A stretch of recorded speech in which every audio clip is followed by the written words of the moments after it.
Hello મિત્રો, દિવસના એવા કહું છું, રાતે સાડીનું કામ કરું છું. રાતે આ સાડી પડી છે, એ સાડીનો બધો ઢગો પૂરો કરવાનો છે.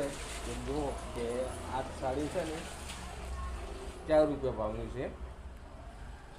એક સાડીના 4 રૂપિયા ભાવ આપે છે. આ સાડી છે ને એટલે 5 રૂપિયા ભાવવાળા છે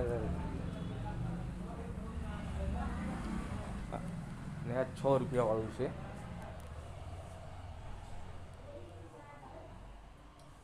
દિવસના હીરા ગવાના અને રાતે સાડીનું કામ કરવાનું. તમે કેટલા મારા જેટલા ઉજાગરા કરો છો બોલો? કામ બહુ થાક લાગે જાય છે, કામ કરીએ છીએ પણ કામ તો કરવું જ પડશે. સુરતમાં પાટણ મૂકીને સુરતમાં કામ કરવા માટે આવ્યા છીએ. જય માતાજી દોસ્તો.